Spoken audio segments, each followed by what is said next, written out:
All right, howdy everyone. Welcome to Sugar Learning, and today we'll be going over sprint review for 155 and retro, and we'll also be going through sprint planning for 156. So here we're at the email. So the sprint in review is 155, and our sprint goal is to complete Sugar Learning China test conducted by Hangzhou office, which was achieved. And this is a 1 week sprint in Project Sugar Learning. So if that was achieved, does that mean it's working in China without the VPN? So it will work Yes, even with the Great Firewall of China.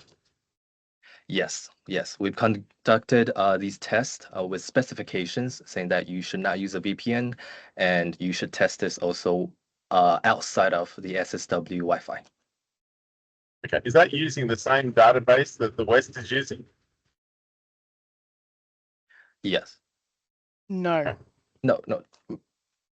So there's two The different question databases. was regarding, Tino, the question was with regards to the database. Sugar Learning China has a separate database to global. Okay. Okay,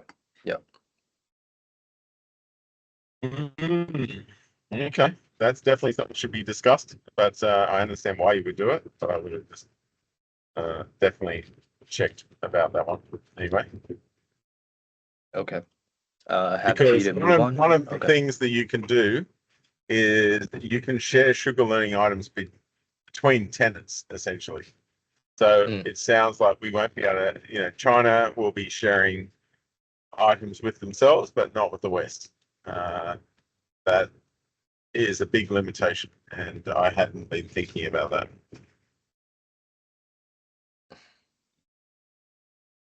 Okay, so this is definitely a conversation that we can have. But as right now, So are you happy to move I'll on? ask for that to be put onto the backlog to check the sharing of items in the West and in China. And obviously making a limitation somehow, maybe you've been mentioning on the UI that we don't share, or whether you export, or whether there's any workaround for that. Well, Adam, if the point is not to have a separate database within China, then is there a point to having a separate Sugar Learning China to global? Yeah, it's got to work in China without the VPN. Chinese people notice when something has not been designed for them, that there's a lot of little things they pick up on and go, oh, that's an app in the West that's not designed for us. Like the locations are different, the performance is obviously bad if it hasn't been designed for China. It doesn't make sense that the Australian or outside of China application can be accessed from inside. Like, it doesn't make sense that the two databases can talk to each other because there's a firewall in the way. One's inside. But there's no firewall for Azure. Microsoft have a good relationship with the Chinese government, so Azure doesn't have problems. Historically, AWS did have problems.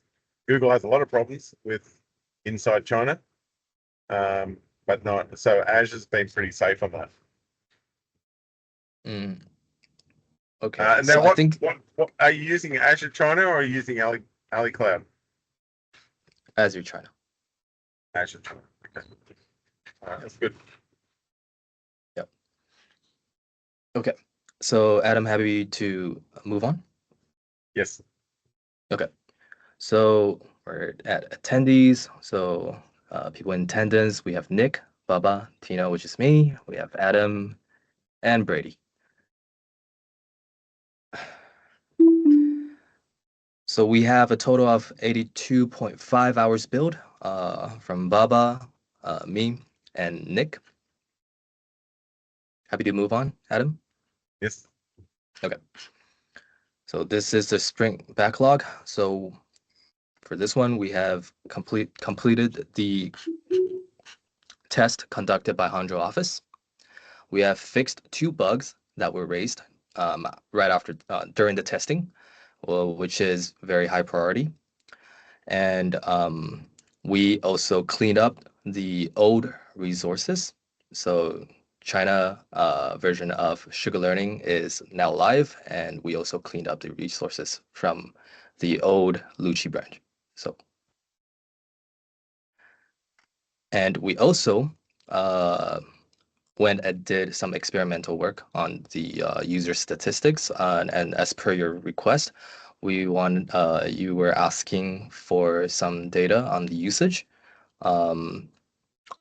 for Smashing Barrier, and apparently we couldn't find anything that has to do with user posting or creating anything with it, because as Baba and I looked through the code base, is that application insight is not configured inside Smashing Barrier, and so we don't have the statistics that you're looking for. Nick, is there anything that you want to add to it? So Tino and Baba have taken me through the application insights that were set up as part of Smashing Barriers configuration in Azure. It is recording some requests, but it's clear that it is not recording the important ones. Our intention is to properly configure application insights in Smashing Barrier in the next sprint. Right. My understanding was you removed Smashing Barrier from SugarLearning. It was turned off for China. Right. But aren't we talking about the China instance at the moment? We're talking about a normal. This is global. Okay. All right. Okay. So in short, you've requested usage statistics. There, as best as we can tell, there are no usage statistics. We are going to look to fix the system so there will be. I just don't understand the relationship between App Insights and getting stats. I do understand that, but I don't understand why that's got to do with Smashing Barrier. Where would Smashing Barrier statistics be stored apart from application insights? That would be, but you're getting stats of the usage of Smashing Barrier, not of SugarLearning. Correct. Okay, Yes. got it. Sorry, I missed it. No. Yeah. Okay. Happy to move on? Yep. Okay, awesome. And here we're looking at our sprint 155 sprint burn down and dashboard. So this is our sprint burn down. Happy? Yes. The key things to point out there, 88% of the work that was planned was conducted. And in addition, you'll notice that the line for this total scope increased due to bugs that were found by the China office. Right. And did any of the bugs that they found, did they get, were they bugs that we had already in the software that we just hadn't found? Come again, madam? Tino? I didn't catch that. Yeah. The bugs that were found by the Chinese team were some of those just normal bugs that existed in the normal SugarLearning app? Yes. So there are 2 bugs that were created, and then those were in global version of SugarLearning as well. And since that's the case, like when we fix those bugs, both SugarLearning Global and Chinafy will have that all resolved. Yes. You set it out for testing to test the China instance, and you just found 2 bugs, and both of them applied to the normal instance. Yes. So there were no China type bugs. Okay.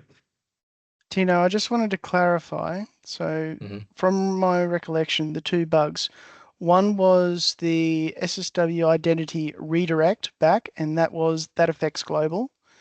Is the other one the issue where SSW identity emails in China are being sent to junk mail? So this email bug is created by Baba, I believe, and in GitHub issues. Now, the identity one, that's definitely one of the bug that we're seeing that has this problem. I think there is also another bug that is the widget in the SugarLearning homepage, the widget where you can see your the most popular items, and then like the items that you recently viewed and such. Now that one is a bug from the normal SugarLearning, and also and we fixed that one. Yeah, we fixed that one, and yeah. So there were more than 2 bugs that were found. How many I were? I counted that. Yeah, I counted the widget one. I think I missed that one. Yeah. Tino, total count for bugs? 3 bugs. So it would be 3 bugs. Yes. 3 bugs were Not many. All right. Yeah. Either it was very solid software or not much, or not hardcore testing, because it's very unusual to only have 3 bugs around the testing. Well, if we're talking well, we also got lucky as to what we defined as a bug, because Baba found fixed up a few configuration issues, such as images not being transferred to the new storage buckets. Was there anything else of note there, Baba, that you had to reconfigure?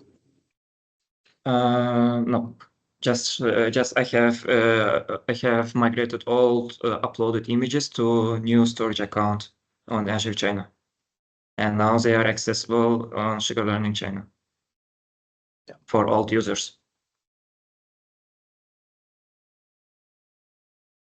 That's good. Awesome. Any more questions, Adam? All good. Okay, moving on. Our code coverage has remained at 24.9%. And for this sprint, we have a total of 3 deployments to production in China. Granted that we do have a lot of hot fixes on a lot of these bugs. We have 3 of them, 3 deployments. Happy? Yep, it's good. Yep. Awesome. So this is our application health overview. So our fail request increased from 482 to 576. Part of that reason is that during the testing, there were a lot of, say, forbidden exceptions and things like that when users are unable to access items that they're not part of. And so that was because one of the bug that we found. And so that's why we have a spike there.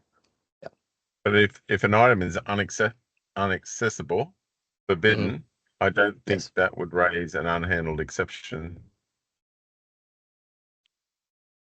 In SugarLearning, it currently does record an exception for those occasions. We have a PBI for removing the reporting of such normal exceptions, but every time stuff comes up and it gets bumped. Okay. All right. All right. We definitely should fix that. All right. That's good. All right. Moving on. So we have a total of unique users that have remained at the same of 91, and authentic user have increased from 47 to 51.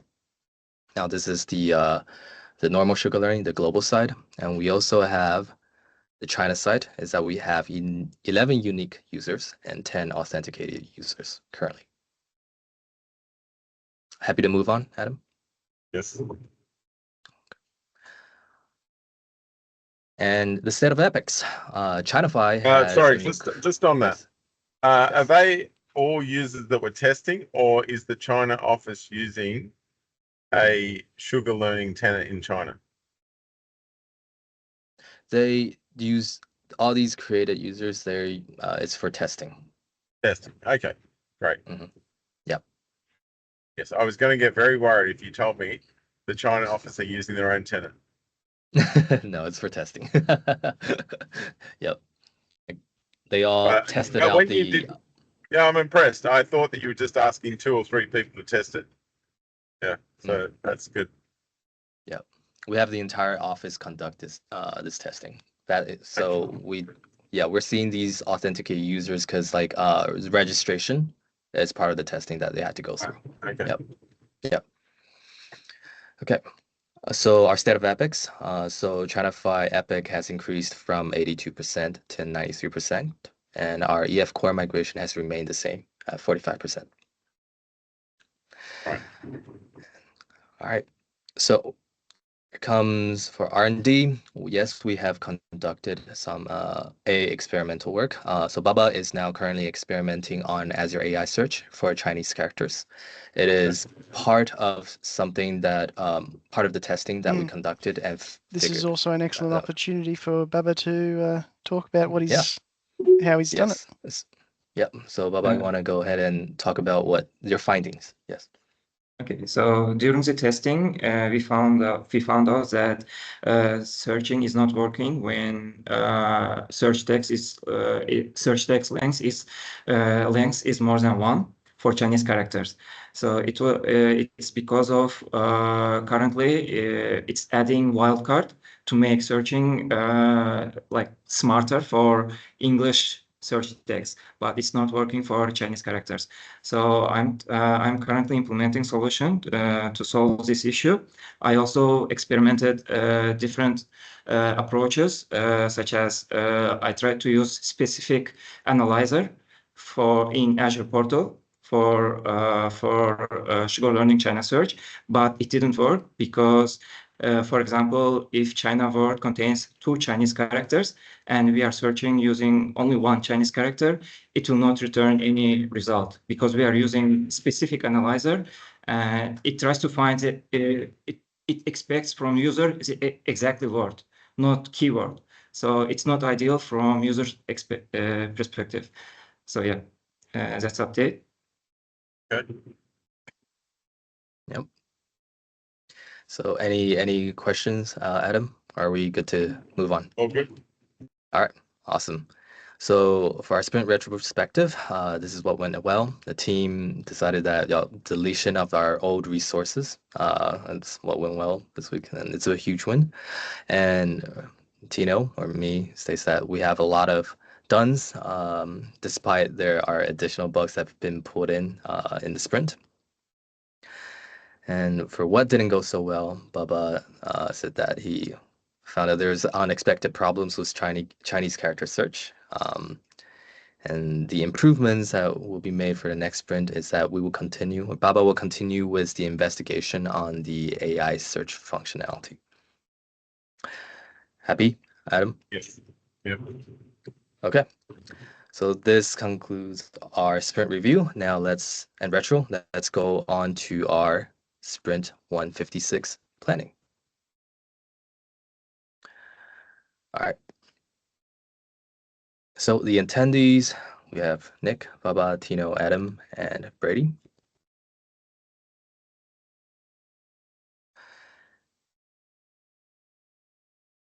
And our sprint goal for our 156 is that we want to complete the Chinafy epic, that is to get it to 100%. And for the PBIs that has been pulled in, we are prioritizing our remaining 2 PBIs inside the Chinafy epic. So the first one is that we will be updating the SugarLearning homepage to include an indication of the Chinafy version of SugarLearning. And we also want to complete the SSW identity to add full name to custom register page. And as our conversation is that we want to also set up application insights for smashing barrier so that we can get the user statistics in the future. Yep. Are you happy with this, Adam? Yes. Okay. So I just want to make, before you close it out, just a couple of things to think about. Yes. Back to the planning. Okay. The first thing is you've done the Chinafy process completely. You've got a Western app working in China. Check rules to better Chinafy. So they have the major bits and that you agree with everything on it. All right. The other thing is now it is working. I would be making sure that there is some marketing budget being spent in China to advertise this on the normal channel, Bilibili, Weibo, etc. Yeah.